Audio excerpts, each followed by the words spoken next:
Trago para esta reunião e para este período antes da ordem do dia dois temas, ainda assim relacionados entre eles, o primeiro dos quais tem que ver com as zonas de emissão reduzidas.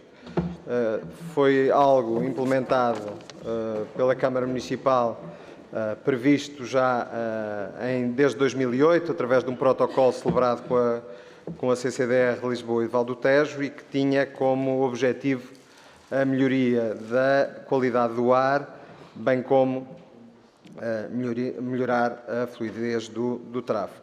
Bom, passados todos estes anos, com várias fases de implementação destas medidas previstas no protocolo, importa dizer, em primeiro lugar, porque a generalidade das pessoas desconhece, até porque as medidas não foram implementadas, a maioria das pessoas desconhece que, no âmbito do referido protocolo, estava previsto um conjunto alargado de medidas que tinham, em conjunto, atingir os objetivos que referi. Pois bem, a generalidade das medidas estão ainda hoje por executar e aquela que é a medida emblemática e mais conhecida no âmbito desse protocolo, de facto, foi o condicionamento de trânsito na Avenida da Liberdade.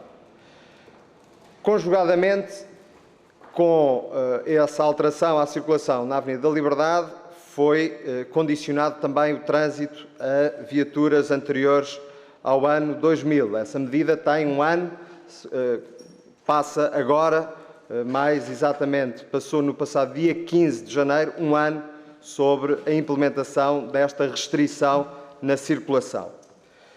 Pois bem, do nosso ponto de vista, importava fazer um balanço. Um balanço, desde logo, deste ano de condicionamento de trânsito nas zonas abrangidas por esta terceira fase das zonas de emissão reduzida, mas importava, de uma forma mais global, fazer um balanço, passado um ano desta terceira fase, fazer um balanço do que foi o resultado prático da implementação destas medidas. Como eu digo, muitas delas estão ainda por concretizar, mas, concretamente, a medida relativa ao condicionamento de trânsito a viaturas em função da sua antiguidade é uma medida que, na altura, aliás, isso foi discutido, condicionou a vida dos cidadãos, desde logo os cidadãos que não possuíam viaturas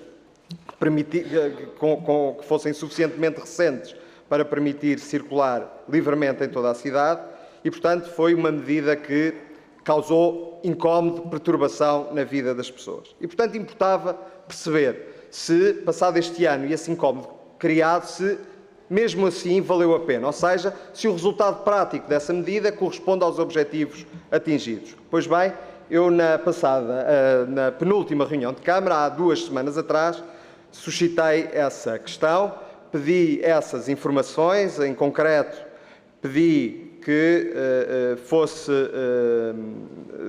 perguntei se tinha sido feito algum balanço, pedi dados, informações quantificadas que permitissem medir o sucesso desta terceira fase das zonas de emissão reduzida e, por fim, pedi dados relativamente à fiscalização quanto à respectiva implementação. Pois bem, às 3 questões não me foram respondidas, a não ser genericamente, sendo certo que a Câmara, o atual Executivo, assumiu o compromisso de me fazer chegar e de fazer chegar à generalidade dos vereadores informação relativamente a esta medida, sendo certo que importa sublinhar, porque estes temas devem ser tratados com seriedade, que os dados mais recentes relativos a 2015 de medição da qualidade do ar são apenas ainda dados provisórios. Bom, mas são dados provisórios que a Câmara já conhece. E o que eu pedi foi que esses dados, ainda provisórios, se são do conhecimento do Executivo, naturalmente, deviam ser também transmitidos à generalidade dos vereadores. Aguardo e renovo esse pedido de informação. Mas a maior surpresa foi que, curiosamente, nesse mesmo dia, o senhor vereador que tem este pelouro, que aliás hoje não se encontra presente, mas compreenderão, estando a Câmara representada, que este assunto de atualidade tinha que ser trazido, mas foi afirmado por este Executivo que, em face dos dados provisórios, se poderia afirmar que houve uma melhoria da qualidade do ar. Como saberão, estes dados são acompanhados pela Faculdade de Ciências e Tecnologia da Universidade Nova de Lisboa e, curiosamente, nesse mesmo dia, o professor Francisco Ferreira, precisamente da Faculdade de Ciências e Tecnologia da Universidade Nova de Lisboa, com quem está celebrado um protocolo, precisamente também para avaliar esses dados quanto à evolução da qualidade do ar, vem afirmar exatamente que, ao contrário do que tinha sido dito pelo Sr. Vereador, a qualidade do ar não melhorou, mas, apesar dos constrangimentos de trânsito, apesar dos incómodos causados, os níveis de poluição, nomeadamente na Avenida da Liberdade, tinham piorado. Essa é a afirmação do responsável técnico que acompanha estes estudos que monitorizam a qualidade do ar em Lisboa. Portanto, estamos, em primeiro lugar, perante uma iniciativa que aparentemente, e sublinho aparentemente, porque a Câmara ainda não disponibilizou os dados que tem a obrigação de disponibilizar, não partilhou essas informações, mas pelos dados que temos e pelas afirmações que eu tomo como boas de um técnico responsável que acompanha esta medida, a iniciativa não atingiu os objetivos e apenas serviu para transtornar a vida dos cidadãos. Ponto 1. Ponto 2.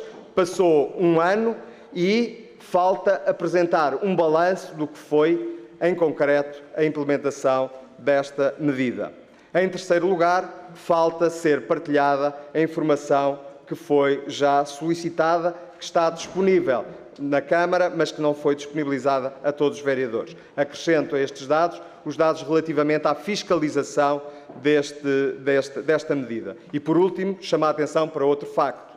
O facto de ter sido prevista, a quando da implementação destas zonas de restrição à circulação, um sistema que permitisse, de forma eficaz, fiscalizar a entrada de veículos nessas zonas. Pois bem, esse sistema está também por implementar e, portanto, o sistema, por si só, obviamente, não pode funcionar bem. O que se estranha é que a Câmara não apresente nenhum dado, nem apresente nenhuma justificação para não ter concretizado a respectiva implementação.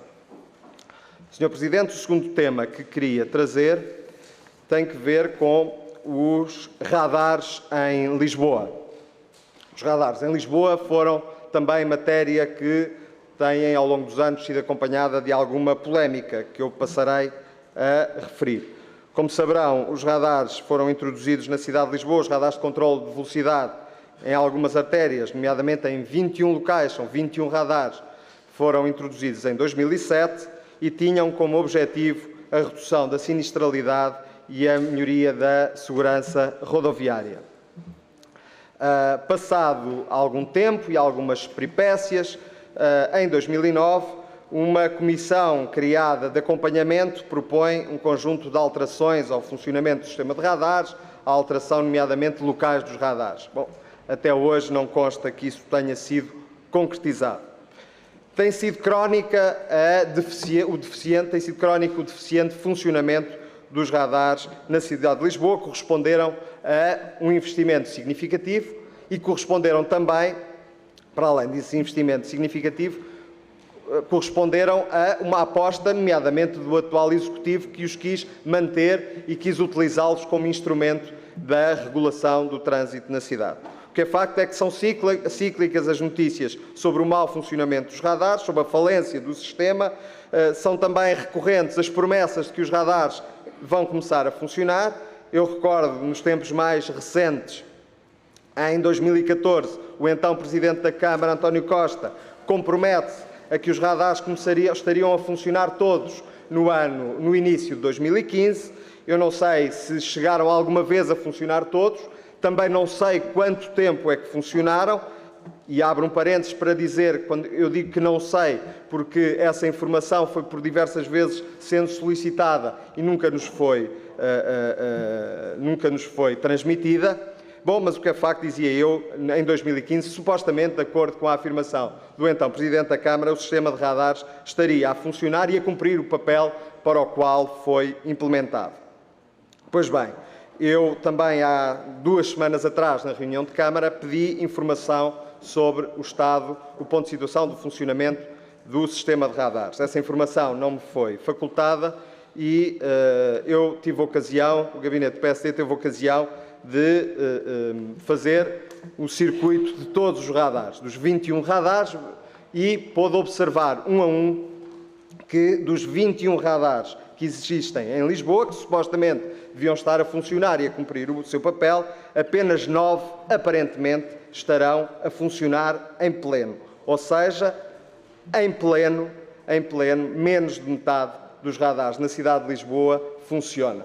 Isto tem uma leitura evidente, que é um sistema que devia cumprir uma função, não a cumpre por não estar em pleno funcionamento, por não ser mantido o seu adequado funcionamento.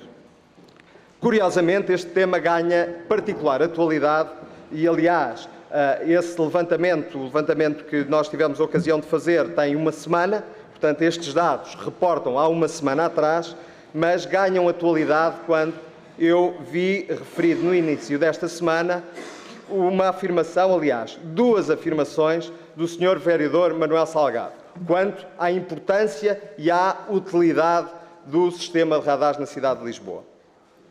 O Sr. Vereador Manuel Salgado referiu numa reunião de esclarecimento realizada na Ordem dos Engenheiros que iria ser, e a expressão foi citada entre aspas, e portanto creio que é uma expressão precisa da autoria do Sr. Vereador Manuel Salgado, que refere que, para efeitos da eficácia das medidas a introduzir na segunda circular, na polémica obra da segunda circular, que os radares iriam desempenhar um papel fundamental e que iria ser colocada uma bateria de radares na segunda circular. E, portanto, esse seria um instrumento essencial para que as alterações a implementar na segunda circular resultassem e cumprissem os seus objetivos. Pois bem, o que se pode dizer... Bom, e disse uma outra coisa. Disse também o Sr. Vereador Manuel Salgado que os radares recomeçaram a funcionar na cidade de Lisboa há 1 mês e meio. Bom, Sr. Vereador, Sr. Presidente, senhoras e senhores vereadores,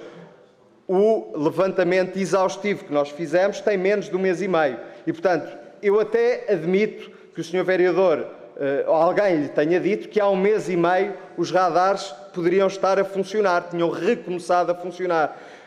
O que eu também posso afirmar é que foi seguramente por pouco tempo, porque passado 1 mês já estavam outra vez sem funcionar e mais de metade dos radares não funcionam na cidade de Lisboa. E por isso, Sr. Presidente, senhoras e senhores vereadores, estamos aqui perante 2 problemas. Por um lado, um sistema que custou dinheiro, que significou um investimento da Câmara e que, poder-se-ia dizer, bom, este Executivo abandonou esse instrumento de regulação do trânsito na cidade, mas não é verdade.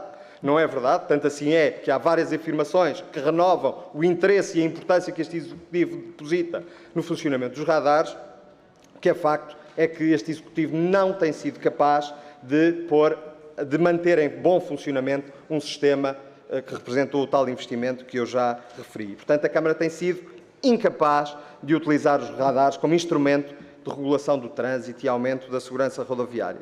Por outro lado, a Câmara assume compromissos, nomeadamente quanto à manutenção do sistema, que não consegue recorrentemente, sistematicamente, cumprir. Em terceiro lugar, a Câmara Municipal parece não ter uma estratégia consistente relativamente à utilização de radares, porque se por um lado diz que eles são importantes, no momento a seguir, na prática, o seu não funcionamento traduz que a Câmara, afinal, não pode contar com esse instrumento. E isso leva-nos, no caso atual da segunda circular, a temer o pior. Ou seja, se a Câmara, por um lado, diz que na segunda circular, na nova segunda circular, os radares terão um papel essencial, mas se nós sabemos que, pelo histórico, a Câmara não tem sido capaz de gerir esse sistema, bom, nós podemos dizer com propriedade muito provavelmente, o que vai acontecer na segunda circular é, na ausência de um sistema de radares a funcionar, que é tido como importante por este Executivo, não por mais ninguém, por este Executivo, somos levados legitimamente a temer o pior quanto aos problemas de funcionamento da segunda circular. É tudo, Sr. Presidente. Muito obrigado.